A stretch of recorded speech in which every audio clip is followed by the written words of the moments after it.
Welcome back to Take Care with the Rowing Therapist. Today's guest is someone whose grace and courage have reached countless people, not just through her extraordinary talent and hard work as a ballerina, but through her honesty and humanity. Kathryn Morgan has danced with the New York City Ballet and Miami City Ballet, and she's built a remarkable platform helping dancers, and really anyone, reclaim joy, confidence, and self-respect in movement. During the pandemic, when the world stood still, Kathryn was one of the voices that kept so many of us connected. I can remember following along with her free YouTube classes she was filming from home, reminding us to keep moving, to stay grounded, to breathe. For me, those videos were a lifeline in a really difficult time. I was also fortunate to find ballet as an early lifeline growing up. It helped me regulate my body and my inner world to stay connected to myself when everything around me felt uncertain. So this conversation feels full circle. It's about more than ballet. It's about healing, reinvention, and finding joy and grace in the body again. Kathryn, thank you so much for being here. It's true. Oh, it's my pleasure. Oh, great. It's such an honor, really. So Oh, thank you. Thank you. So, Kathryn, you've spoken before about how ballet's always been a part of your identity, but not always an easy part. How do you define your relationship with ballet now after everything you've been through? It's definitely mostly a love relationship, love-hate relationship in some ways. It is the only thing I ever wanted to do. Even as a child, my parents tried, my mom tried, let's try gymnastics, let's try soccer. And it was just only ever ballet. And then I was hired so young into New York City Ballet, and just the career that I've had. I still love ballet. I still love performing and being on stage, but there's also the toxic culture that comes with it. There's the mental difficulties that come with it, the body image issues. And so it's definitely still a passion, a huge part of my life, but it's also been a difficult part of my life that I've had to work through, and, thankfully has made me a stronger person. But yes, it's definitely a love-hate. Okay. For so many people, you're talking about that toxic culture, especially women. The ballet world can represent both beauty and pressure. So how do you help your students and followers cultivate a healthy relationship with their bodies and the art form? I remind them that they're a person first. When you're in this industry, when you're in ballet, I think the mindset sometimes shifts to what you're giving out, that what you're producing, what you look like in the mirror, how the leotard fits you. And especially professionals, we get so caught up in that, in pleasing the person in the front of the room, in what my casting is, what role I'm going to do. Did the costume fit tighter yesterday, or is it looser today? Even little things like that you forget that you're a human being first. And this is just part of what you do. This is part of your life. It's not your whole life, because it is a career where it is all consuming. You have to kind of dedicate everything to it and live like a monk, essentially.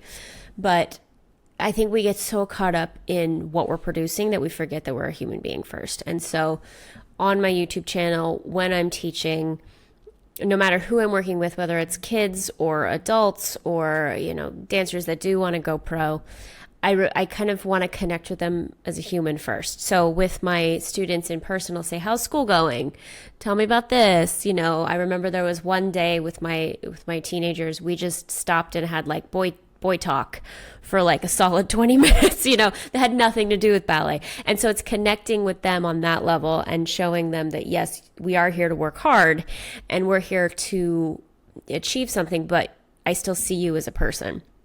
And then with my adults, because I have a large adult following and I've done many workshops for adults, they often feel like because they're not trying to be professionals, they get tossed aside, or they get put in with the 5-year-olds if they want to start ballet as an adult. So it's also connecting with them going, look, we're all adults here. We're all human beings. Yes, I was the professional ballerina, but you're amazing as you.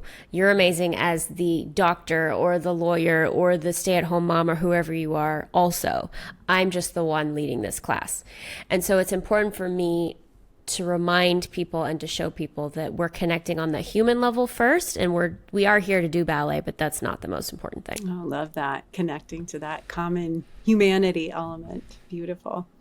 Yes. Yeah. Yes. You've been incredibly transparent about your health journey, navigating illness and recovery while in the public eye. What has that taught you about resilience and self-compassion?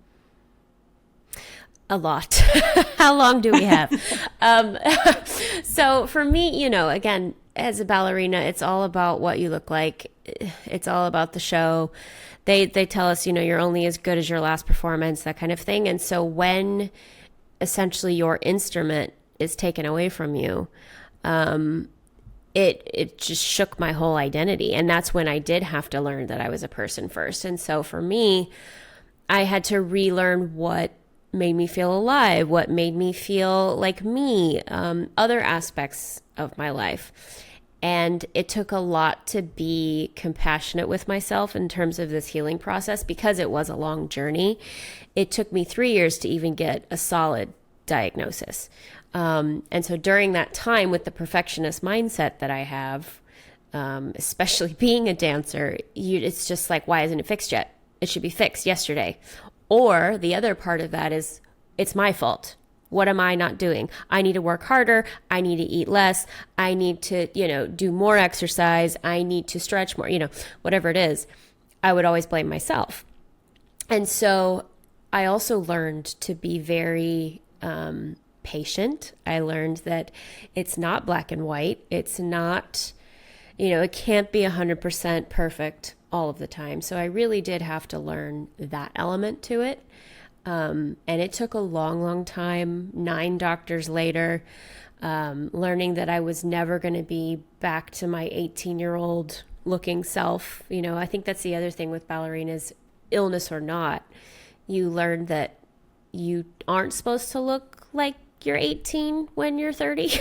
Like that's not nature, Yes.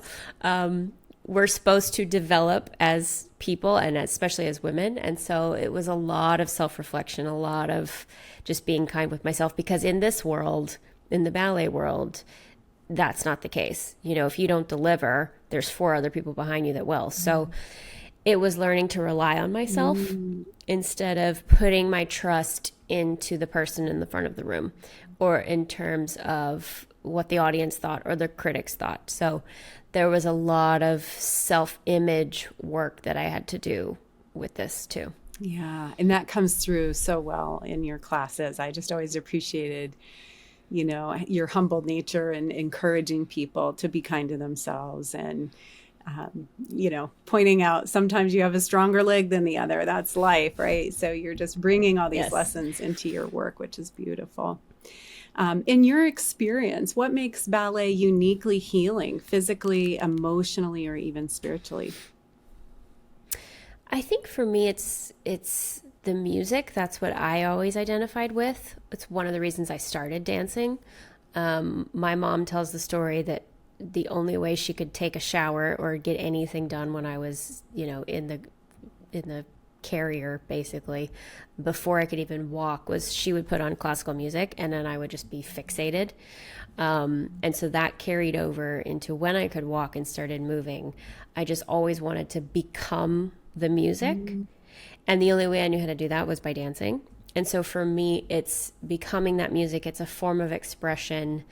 I was also a painfully shy child until I got into the ballet studio. And then people would just be like, where'd that come from? Even my parents were like, we didn't know you could do that. And then suddenly, you're living your best life in the back of a dance studio. So for me, I think it was the expression, the music. And even to this day, the ballets I connect with are the ones that I love the scores. If I don't like the score, if I don't like the music, I can't get behind the ballet. So it's sort of music first for me. And I recently started choreographing, and it's the same way. I need to choreograph to music that inspires me, to music that I feel something from. And if I don't connect with it, it's sort of meaningless to me. So I think it's the music combined with the expression. I love that. It reminds me, read a book by Bruce Perry and Oprah Winfrey called What Happened to You, about trauma. And there's a section in there that really stood out to me because he was working with a veteran who had pretty serious PTSD, and he wasn't sleeping, but he found like Saturday nights he slept like a baby. And he's like, what's different about Saturday nights? And he realized he was going out at night with his girlfriend dancing and listening to music. And so he goes into all the science behind the rhythm of music and rocking the body and how healing and restorative that is, which really resonates with what you just shared. So thank you for that. Yes. And I think too, especially ballet class, I used to not like class as a young dancer, but once I got older, it's very structured and it's very almost mathematical in a way. And so it's a great way to kind of turn off your brain and just focus inward. So I have found that ballet class too is healing in a way, just because of that structure. I would agree. And the consistency, right? We always start with the pliés and tendus, and you just have the same structure. And so I appreciate that too. And that's what I tell my younger students. I said, look, even pick your favorite dancer on the planet. They start their day with pliés. This is how everybody starts ballet class, whether you're a beginner or a pro. We're going to start with pliés. And so there's something too that kind of levels the playing field with your, the dancers you look up to, that this is how we all start, no matter what level. Yeah, absolutely. Something very grounding and comforting in that. Yeah. What would you say to someone who's returning to ballet later in life, or perhaps starting for the first time, maybe with some self-doubt, age, illness, or some limitation in mind? This is another fantastic question, because so many adults want to come back to ballet or want to start ballet. And in working with adults over the last 5 years, I realized two things. One, it's super intimidating, because not only are you walking into this world that often is very toxic and quote elitist and can be very scary, but you're wearing clothes that show off your body. You are learning an art that everything is in French. So it's like, even as a beginner in ballet, everything is in French. And unless you're French, that's very difficult. So I tell them to take their time. I say, one day at a time. It's a lot of information. It's not just, okay, start running. It's just positions and placement and body alignment and weight distribution and how we hold our arm, where the arm moves, the pathway of the arm, the pathway of the leg. So it is so much information. So I tell adults, you have to take your time. You have to, don't expect, to get it all at once. Rome wasn't built in a day. And I think it's the hardest part actually is finding a teacher that takes adults seriously, because again, like we were saying earlier, 90% of the time adults are either not taken seriously or they're put in with the younger kids to try and learn the basics. And if that works for you, great. Some adults are like, great, put me with the 5-year-olds, but most people want to learn this seriously and be taken seriously. So the tricky part is finding that teacher. And that's what I hope my YouTube videos can at least help them with that process. Let's start on the journey, and then hopefully you feel comfortable going into the studio. So it can be a very tricky process for them. But again, it's just remembering also that why you're there. It's a beautiful art form. Don't lose your joy in the process. Don't forget why you wanted to start ballet. Kind of always come back to your why. And if you're a teacher out there, I encourage you to really take your adult dancers seriously. A student of mine said to me, she was like, let me explain this to you. She's like, you play the piano, correct? I said, yes. She's like, you love it, correct? I said, yes. She goes, you want to get as good as you can be to play some really hard, beautiful pieces, correct? I said, yes. She goes, do you ever want to become a professional concert pianist? I said, no. She goes, that's me with ballet. I don't want to become a professional. I don't need to become a professional, but I love this and I want to get as good as I possibly can. This is not just a pipe dream and I'm having, I want to improve. This is something I want to commit to. And I just remember thinking, oh, that's it. Because again, these adults are not trying to become professional dancers, but that doesn't mean they don't want to become the best at this as they can. And I just, that hit home with me. And so from then on, it was like, oh, I get it. I get it. Beautiful example. So, yeah, no, I love how she put that to you. Yeah. I've enjoyed on your channel, you've done a couple of episodes of debunking some of the myths around ballet, which was fun. What are some of your favorite myths to debunk? Oh, that there's metal in pointe shoes. That's so not true. They're literally paper mache covered in satin. It's glue and cardboard and satin. Other things like dancers don't eat. I mean, yes, there are issues here and there, but like dancers are athletes. And if you're dancing, 10 hours a day, you have to eat.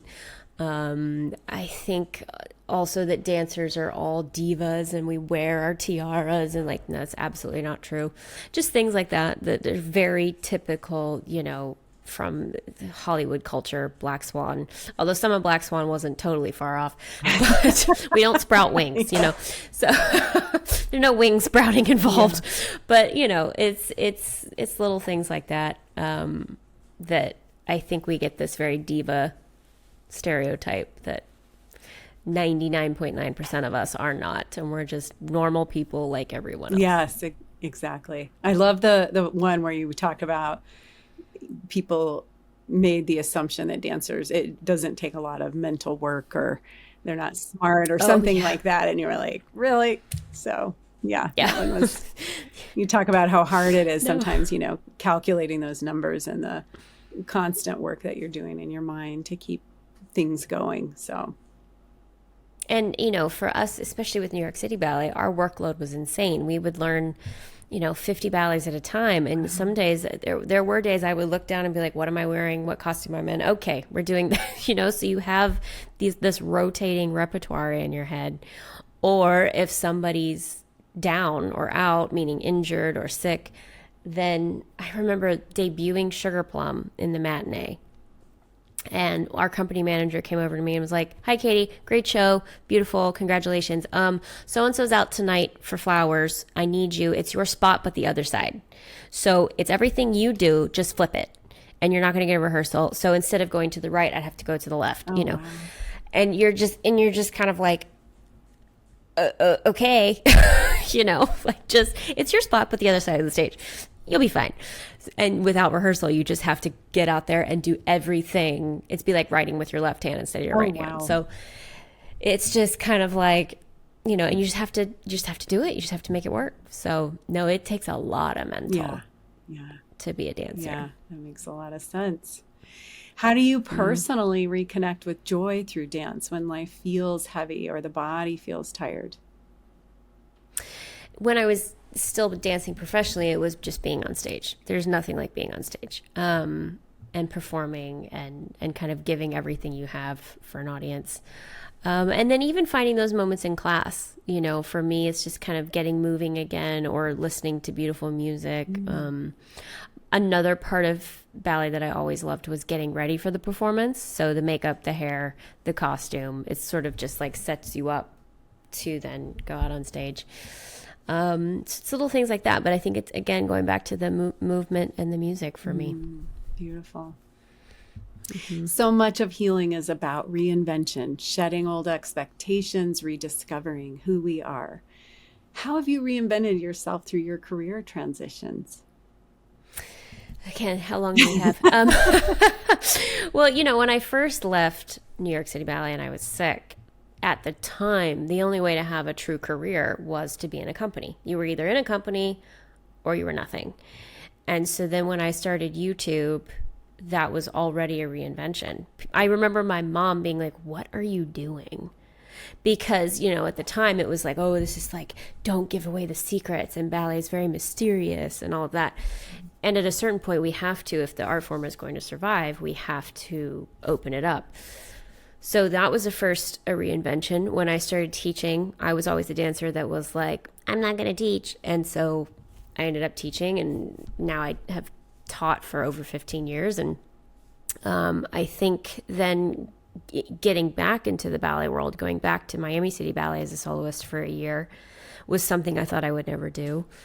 And then even now, speaking out against the toxic culture and things like that. I was always the good girl. And so kind of ruffling feathers was not me. And so it's just other things that I didn't think I would ever do. Just kind of reaching out and opening up the ballet world in that light, not just revealing secrets, but revealing truths. Yeah.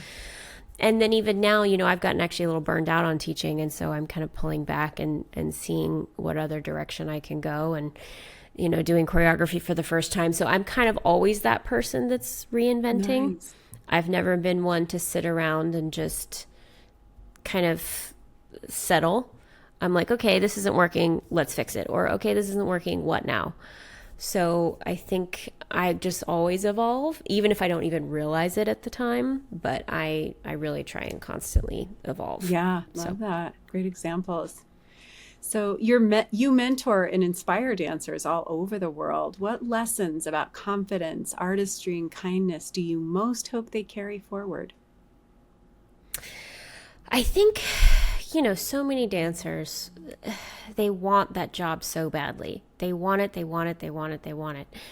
To the point that they will sacrifice what's truly important for it. Mm. So they will sacrifice their physical health. They will sacrifice their mental health. They will sacrifice, whatever it is for it. And again, it's going back to the you're a human first. Reminding them that, yes, at the end of the day, you're on stage for a grand total maybe of 3 hours a day.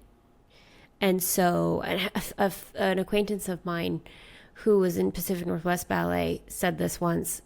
He said, these dancers kill themselves to be a 3-hour entertainer every night. And I just remember thinking, yeah, like we are, dancers would give anything to do this. And at the end of the day, you're an entertainer for 3 hours. And so it's just reminding them of the bigger picture and reminding them, don't forget about your education if you're passionate about that. Don't forget about your health if you want to have a family someday. Don't forget about, other things that are important to you. Ballet can be your passion. Ballet can be your love and your joy. But ultimately, you can't sacrifice everything and every part of your soul for it, because it's also a very young career. Mm.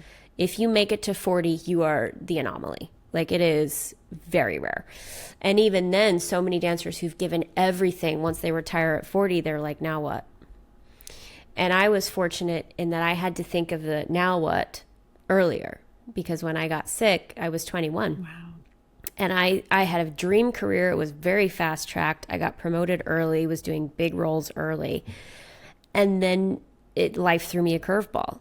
And I didn't have anything else, because I was that bunhead. I was that like crazy, didn't do anything else with my life, ballet nerd. And so it forced me to look at that earlier. And so I want them to remember they're a person first. Mm. That's the biggest lesson. Like, you are a human being first, not a machine. Yeah. And don't lose that. Yes, it can be your passion. Yes, you can want this so badly, but don't want it to the point of ruining your health, your soul, your happiness for. Yeah, beautiful. I love that. Mm-hmm. So you started ballet at 3, is that right? Yes. Yes, wow. I did. I have a 3-year-old granddaughter in ballet right now, so I just love that. Yeah. If you could speak to your younger self, that little girl in the studio dreaming of dancing on stage, what would you tell her now?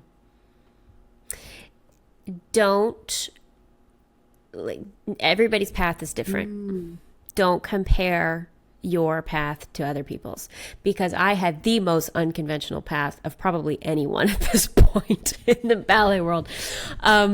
Because I also used to be that dancer that would look at my idols and be like, okay, they got hired by this age and they did this role at this age and they got promoted at this age. And so I'm behind, or I'm ahead, or, you can't do that. Yeah.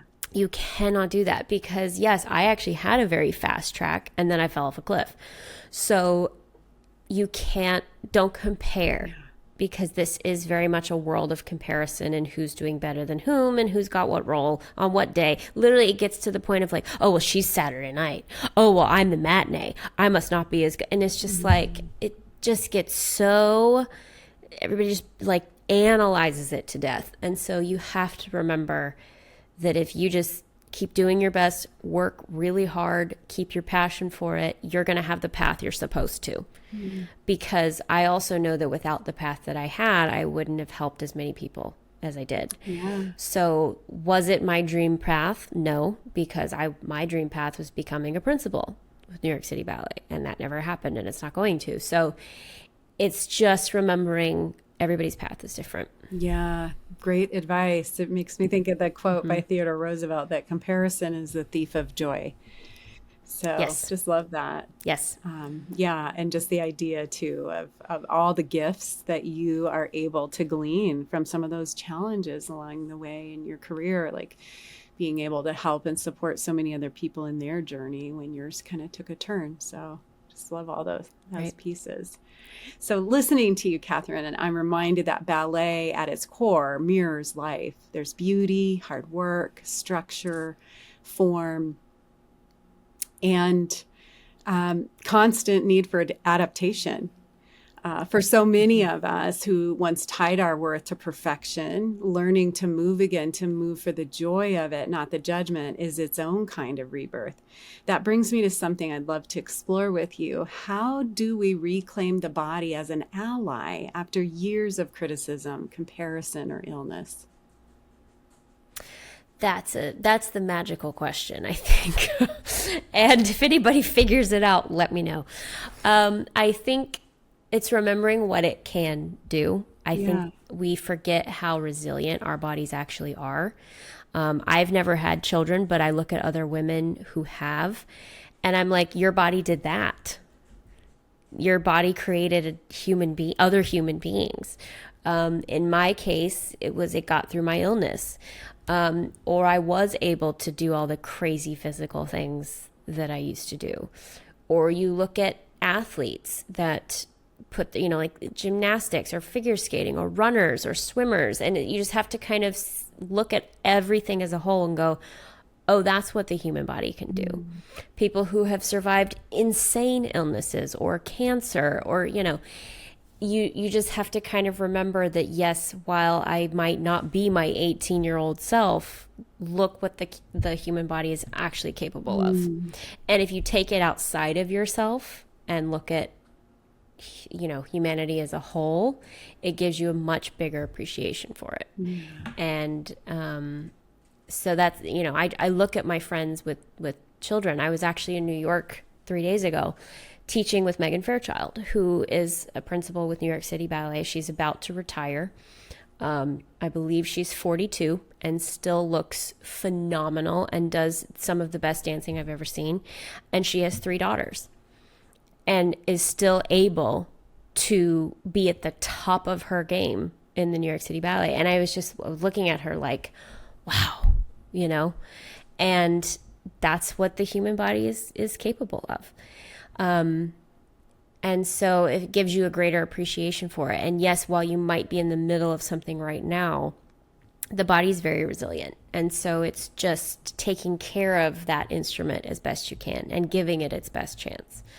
And I know when I take care of myself well, I have a better chance of achieving things. And so I think it's looking at it from that perspective. Yeah, such a strengths-based perspective too, looking at what the body can do, versus getting caught up in the limitations or what we can't do anymore, and looking at that bigger picture too. I just appreciate that.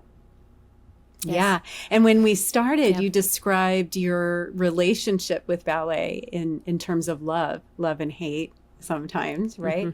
And just appreciating that term and wondering about how discipline can become that devotion instead of feeling like punishment. Yes. Especially for us, it was easier to be disciplined when your career depended on it. And for us, every moment was about the next performance. So if I knew I had a performance that night, okay, what am I doing now to help that? Once that performance was over, okay, I have a performance tomorrow. Okay, it's my day off, but I want to make sure that this week's performances feel good. So what am I going to do today? So it's so much easier when I had that as a as a schedule, as a lifestyle. But I think that can go for everybody. Remember, everything you do today is going to affect tomorrow and affect this evening and affect next week. And so again, it's instead of looking at moment by moment, look at it as a whole. How do I want to feel in 5 years? Yeah. How do I want to feel in 5 months? And I think that can be helpful also. And discipline is difficult, and you don't want to discipline yourself to the point of misery. But it's also, it's a balance. It's a balance. And I feel like every person in the health and wellness industry says that. Like if you want to have the piece of cake, have the piece of cake. It's not one piece of cake's not going to make a huge difference, Right. So it's looking at it long game. Yeah. It's a long game. Absolutely. There's so many gifts available for staying in it for the long game, that flexibility and just all the things it does for our mind, bodies, and soul. So just love that. Yeah. And how do we find grace and trust again in a changed body?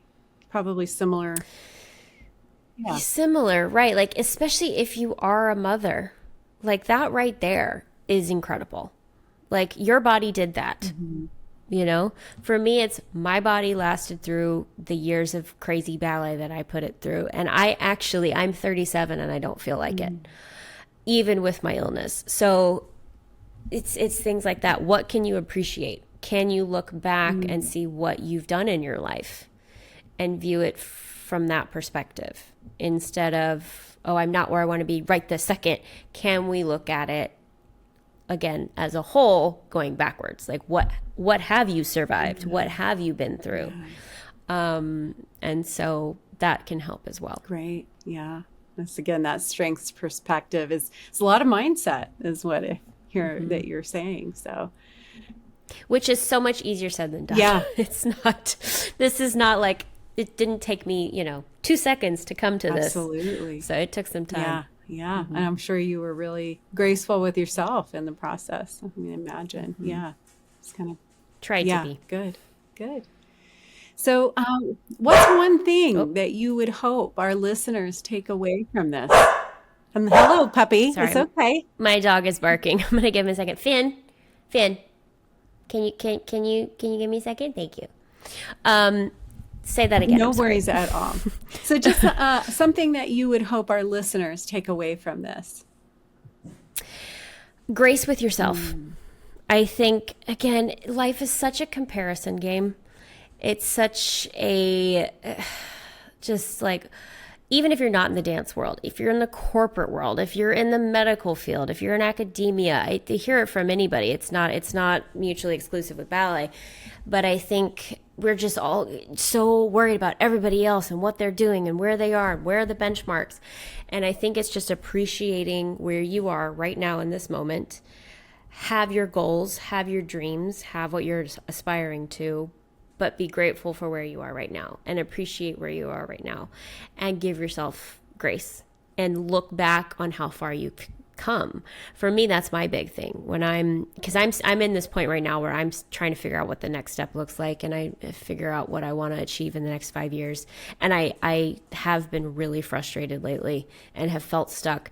But then I think back to what I've actually accomplished and what I've actually done in my life. And it's like, oh, okay, I'm doing okay. Like I've done things. I have been in this same situation 10 years ago before I started YouTube, and like, what am I going to do? And I figured it out. So I think it's looking back as well as looking forward. I love that. Yeah. So how can people learn more about you and your work? My YouTube channel is a great place to start, Kathryn Morgan. My Instagram is Kathryn_Morgan. Those are the two places I'm most active. I'm trying to do the TikTok thing. We'll see what happens. I'm just not I'm late to the game on TikTok. Kathryn_Morgan is also my TikTok. And so yeah, I'll be updating things soon, and I'm in this transition period, so those are the places to really find me. Okay, So wonderful. I'll also post those links in the notes below.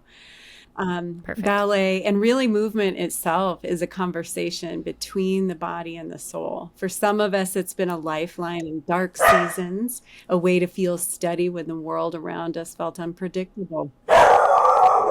It's all good. Sorry, Finn. It's all good, Finn. Finn. He's got something he He, wants to share. So. yes, he does. For others, it's become a way back home to ourselves after years of disconnection or self criticism. Kathryn reminds us that grace isn't just found on stage, it's found in every moment we choose to show up, to care for our bodies, to practice compassion for the parts of ourselves that once felt unworthy. Whether you're a dancer, an athlete, or simply someone learning to move again, remember that healing doesn't mean going backward. It means returning to yourself with kindness and compassion. Kathryn, thank you for your honesty, your artistry, and your generosity. You've helped so many of us move with renewed hope. And to our list, Oh, yeah. thank you Oh, so of much. course, thank you. And hello, thank you, Finn. Finn wants to be He involved. does. He does. And to our listeners, thank you for joining me for another conversation about what it means to take care, body, mind, and spirit. Please remember to like, subscribe, and hit that notification bell to be notified of new content when it releases. Until next time.